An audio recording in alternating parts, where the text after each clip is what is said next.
está orientado básicamente para la gente que viene por primera vez a la tutoría del día de hoy. Ya, molécula polar se va a considerar toda aquella que tiene como átomos oxígeno, nitrógeno, azufre o fósforo. Es decir, si una molécula tiene uno de estos átomos, es candidata a ser molécula polar. Pero además, para que sea completamente polar, yo necesito que esta molécula sea una molécula pequeña. Nosotros dijimos una regla que es una regla no oficial. ¿Cuál es esa regla no oficial? Dijimos que la regla no oficial era que íbamos a considerar una molécula pequeña cuando tuviera menos de 7 carbonos. Pero es una regla no oficial. O sea, usted no puede usar eso como justificativo. Es simplemente para que en caso de que usted vea una molécula, un dibujo, una imagen, usted pueda considerar que esa molécula es grande o pequeña. ¿Ok? Pero por eso digo que es una regla no oficial. Sobre todo porque no están grabando, entonces tengo que recordar. Ya, segundo, vamos a considerar una molécula apolar cuando está formada solo por carbono e hidrógeno.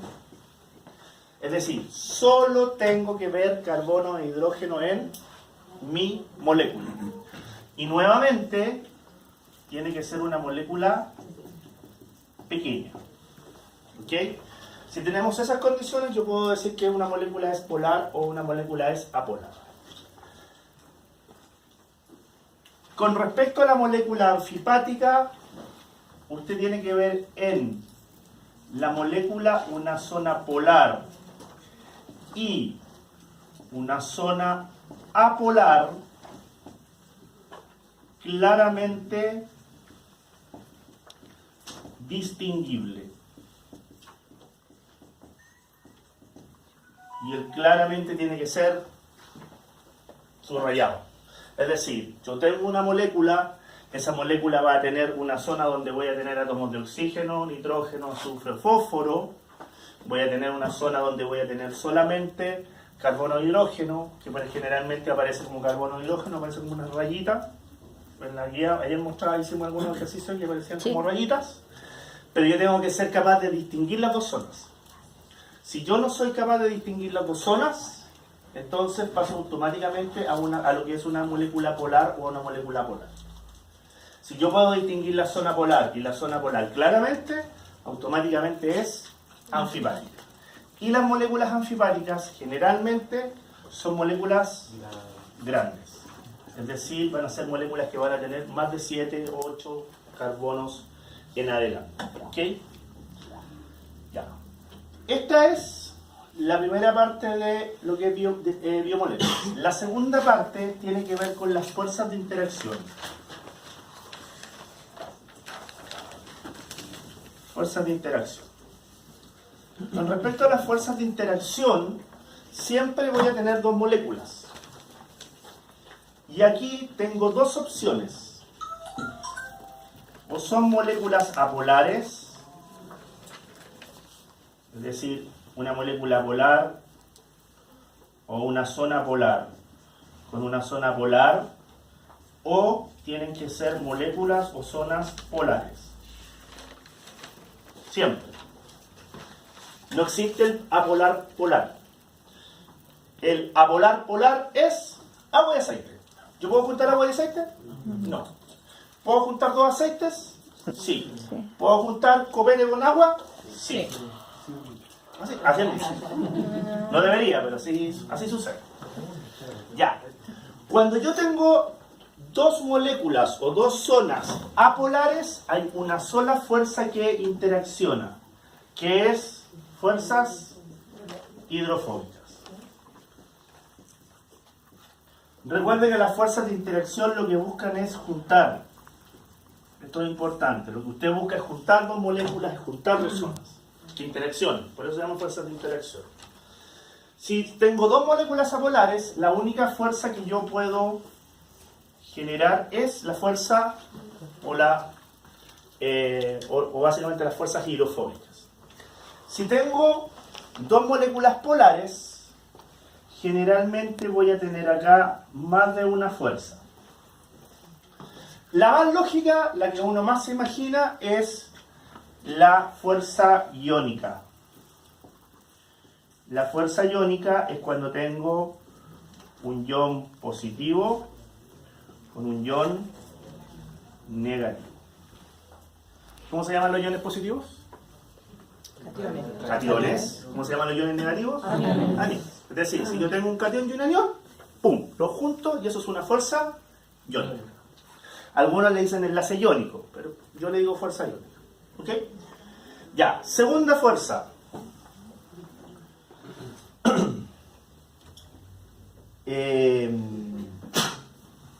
Es una fuerza entre un ion y una molécula neutra. Un ion y una molécula neutra. Cuando yo tengo un ion y una molécula neutra, también genera una fuerza de interacción. Generalmente esta fuerza se conoce como la fuerza ion dipolo. Y esta fuerza ustedes la vieron en las famosas esferas de solvatación.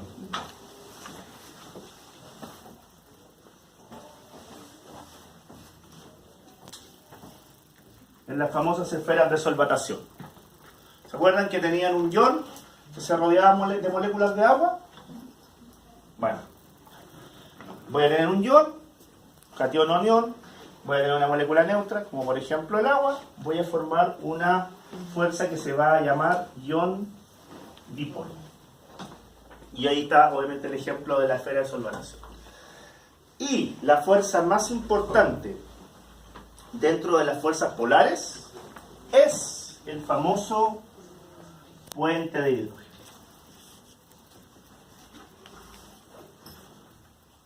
Para el puente de hidrógeno yo necesito dos moléculas neutras.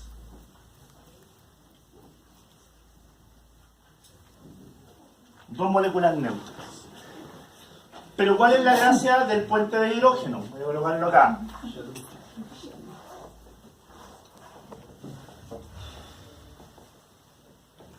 ¿Cuál es la gracia del puente de hidrógeno? Que voy a tener dos de estos átomos, cualquiera de ellos, pueden ser dos oxígenos, dos nitrógenos, un oxígeno, un nitrógeno, un azufre con un oxígeno, da lo mismo. Y voy a compartir un hidrógeno. Lo voy a compartir. Ese hidrógeno pertenece a una de estas dos moléculas, pero por las fuerzas de reacción finalmente terminan compartiendo este hidrógeno. ¿Cuál es la principal gracia del puente de hidrógeno? Que esta estructura que yo tengo acá es estable. Por eso es una fuerza tan importante. Es una estructura estable. Yo no la voy a poder hacer más fácilmente. ¿Cuál es el mejor ejemplo del puente de hidrógeno? La doble hélice. Fíjense que la doble hélice de ADN está estabilizada por puente de hidrógeno. ¿Y la puedo desarmar? Necesito una proteína, necesito una enzima para desarmar. Sí. O sea, es altamente estable. ¿Okay? Por eso esta fuerza que está acá, esta fuerza llamada puente de hidrógeno, es una fuerza tan importante dentro de las fuerzas biológicas. Porque es altamente estable. Ya. ¿Estamos claros con esto? Sí. Como resumen, estamos hablando como resumen. Preguntas, dudas, antes de pasar al otro tema. Algo que quieran preguntar sobre esto.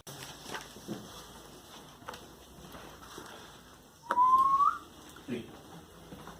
Aminoácidos.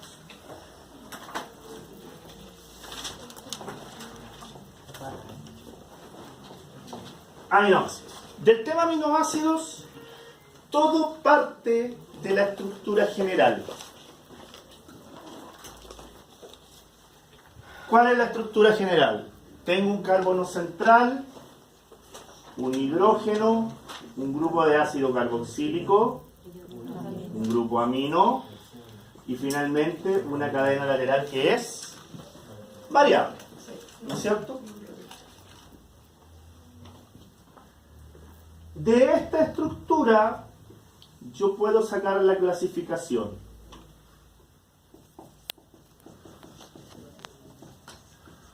Esta clasificación, ¿qué me dice? Yo generalmente divido la clasificación en una clasificación biológica y una clasificación química.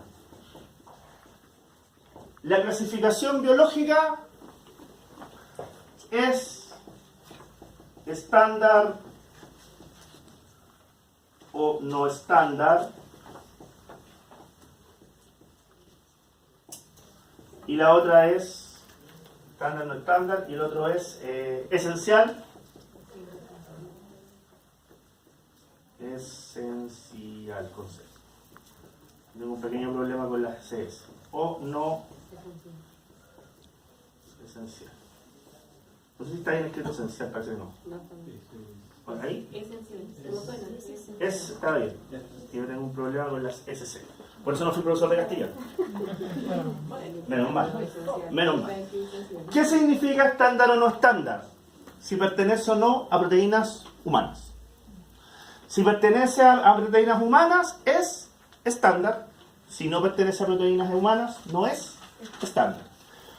¿Cuáles son los importantes? Los estándar, ¿por qué? Porque estos son los 20 que se tienen que aprender.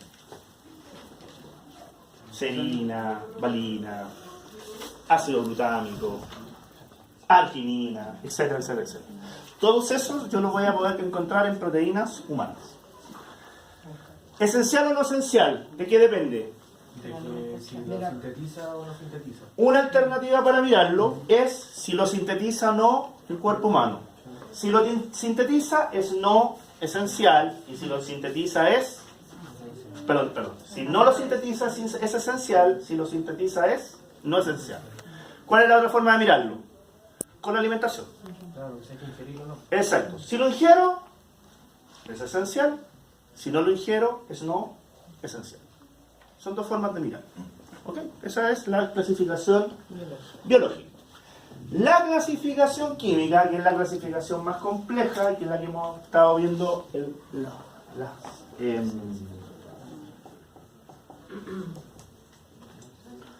lo hemos estado viendo en ¿cómo se llama? En presentaciones anteriores, tiene una dinámica. Solo se mira la cadena lateral. No olvidar la cadena lateral. ¿Qué significa? Significa que yo solamente me voy a fijar en el grupo R. Por ejemplo, adelante. Por ejemplo,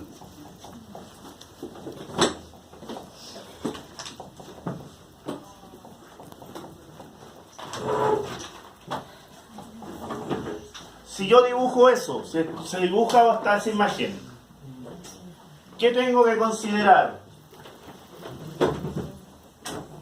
Solo eso. Solo la cadena lateral. Si aparece un aminoácido y hay que hacer clasificación química, uno se olvida de esta parte. Esto no existe. Solo me fijo en esto. Solo en la cadena lateral. Ahora, la clasificación química va a depender mucho de esto. Mucho de esto que está acá. ¿Por qué? Porque la primera clasificación química es si un aminoácido es polar o apolar. ¿Y de qué depende? De si la cadena lateral cumple con estos criterios. Es decir, si la cadena lateral tiene oxígeno, nitrógeno, azufre, es polar. Si la cadena lateral solo está conformada por carbono e hidrógeno, es apolar. Pero ojo que tenemos un par de excepciones, que lo voy a decir al final. ¿Ok? Si nosotros tenemos un aminoácido que es considerado polar, tenemos una segunda división. Si es polar con carga o si es polar sin carga. Si es polar sin carga, se considera neutro. Y si es polar con carga, puede tener dos cargas. Puedo tener una carga positiva o puedo tener una carga negativa. Si la carga es positiva, se considera un aminoácido básico. Aquí nos vamos a ácido base. Si la carga es negativa, lo vamos a considerar como un aminoácido ácido. Otra forma de distinguir un aminoácido ácido de un aminoácido básico. Los aminoácidos ácidos tienen en su cadena lateral un grupo de ácido carboxílico. También es otra forma de identificarlos. Y los aminoácidos básicos tienen en su cadena lateral un grupo derivado de amina. Puede ser una amina como tal, puede ser un grupo imino o puede ser un derivado de amina. También es otra forma de identificarlos. Pero ¿dónde tiene que estar ese grupo? Tiene que estar en la cadena lateral. No es este ni es este. Tiene que estar acá. ¿Ok? Profe, ¿y a qué se refiere cuando son mal básicos o mal ácidos? ¿Cómo? Cuando de repente el profe decía, ¿no? Que, no sé, algún ácido decía, ya, este es ácido, pero es un mal ácido. Ya. Es más básico que ácido. Tiene que ver con un tema de... bueno, tiene que ver con dos temas. Tiene que ver primero con que es un ácido débil o una base débil. Primero. Y segundo, tiene que ver con el otro tema que tengo que ver, que es el tema del pK. Por el tema del pK. ¿Por qué? Mientras más cercano sea el pK a el 7, es un mal ácido. Mientras más cercano está del 0, es un buen ácido. Y si estamos hablando de la base, mientras más cercano al 7 es la base, es una mala base. Mientras más cercana al 14, es una buena base. A eso se refiere con un buen o un mal ácido. Pero es un tema que, en realidad, pasemos. En realidad, para la prueba, no va a tener mucha Profe, importancia. nosotros tenemos que aprendernos de memoria los 20 aminoácidos, A ver, la cadena lateral. idealmente sí. Idealmente sí. Si usted me pregunta, idealmente deberían saberse los 20 aminoácidos. Es más, si ustedes hubiesen estado en mi curso, como lo tuvieron el año pasado, los del año pasado se aprendieron los 20 aminoácidos, la nomenclatura de 3 letras y la nomenclatura de una letra. Y lo pregunté. Pero le di tiempo. Ustedes no tienen el tiempo para aprenderse todo eso ahora. Así que... pero idealmente sí. Deberían saberse los 20 aminoácidos. O por lo menos identificar. Sí. ¿Ah? Solo, sí. O sea, de hecho yo hago clases en diurno porque en vespertino tengo clases. De hecho yo después de aquí tengo que rajar. Sí, por eso lamentablemente yo no puedo tomar el ramo. Ya, para seguir. Ya. Apolar. Aminoácidos apolares. ¿Qué es lo que tengo que encontrar en los aminoácidos apolares? Solo carbono e hidrógeno. Y la división de los aminoácidos apolares es alifático y aromático. Alifático y aromático.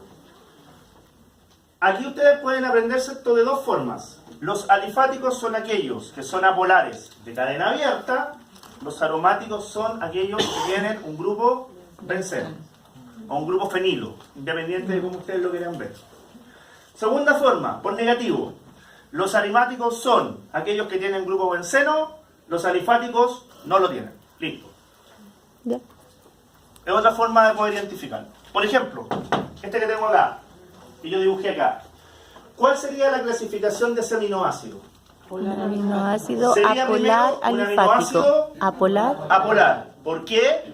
Porque tiene solo carbono e hidrógeno. Y además sería un aminoácido apolar alifático porque tiene cadena abierta. O la otra alternativa. ¿Tiene benceno? No. Es alifático. Ok. Es la otra alternativa. Ya.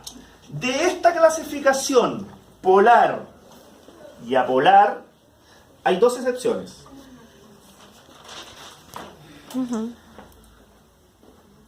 Primera excepción. Primera excepción. ¿Y la tercera? Metionina. Pero la otra dijo que no le iba a tomar. Metionina. Metionina tiene una cadena Nunca lateral. ponen la prolina. Metionina tiene una cadena lateral de esas características. Si yo me llevo por lo que acabo de pasar, esto debería ser polar. Debería ser polar. ¿Por qué? Porque tiene azufre. Sin embargo, por la posición del azufre, este aminoácido es apolar. Por eso es una excepción. No cumple con la regla.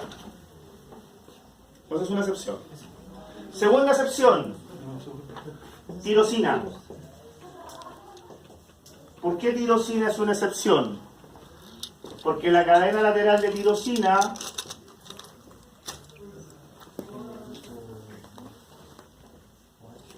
es esa.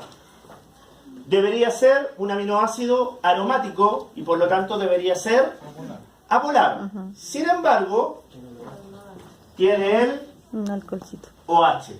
Por lo tanto, este es un aminoácido polar aromático. Pues también se sale de la clasificación general. ¿Qué pasa con prolina? Que prolina es la otra alternativa. ¿Verdad, Montecito?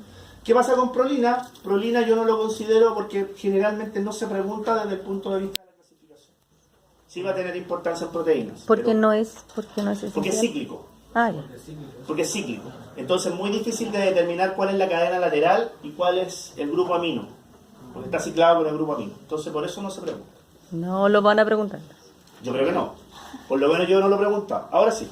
Consulta, la metionina solamente la sufre por la posición, si estuviera al final sería polar. Si estaría al final, sería polar. Si estuviera al principio igual. No, porque de hecho, yo aquí tengo el carbono central. Te voy a colocar acá. Te voy a colocar el otro ejemplo, que es cisteína. Cisteína es eso.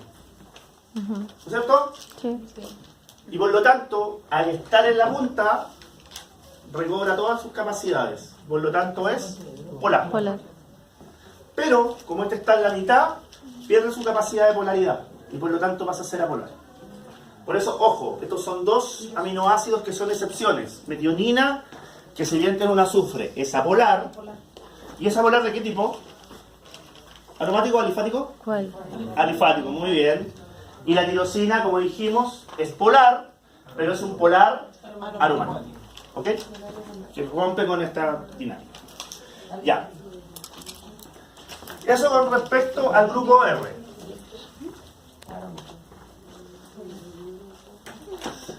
El tema del punto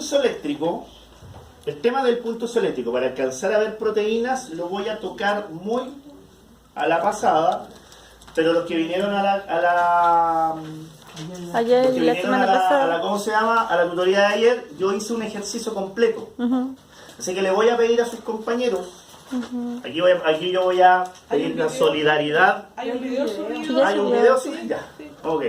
No quiero publicidad, porque yo cobro.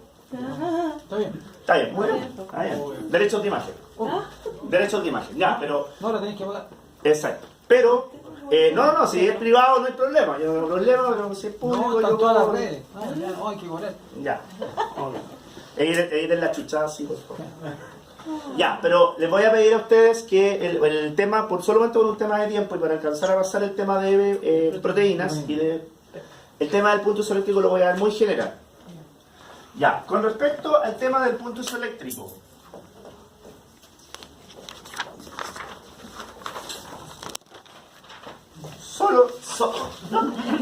Solo recordar. También van a ser las 7 para mí, así que no se preocupen. NH2. Ya voy a hacer el caso más simple. Solo recordar del punto isoeléctrico que este grupo y este grupo tienen capacidades ácido-base. Eso significa que este grupo yo lo puedo tener en forma protonada o lo puedo tener en forma Desprotonada. protonada. ¿Y de qué depende? Depende del valor Del medio. de pH, pero principalmente del valor de pK del grupo. Recuerden que el valor de pK es un valor de cambio. Si yo coloco el valor de pK en una escala de pH, ¿qué significa? Valores menores del pK y hasta 0, yo voy a tener la estructura con protón. Valores superiores de pH con respecto al pK1 y hasta 14, voy a tener la estructura sin protón. Y lo mismo va a pasar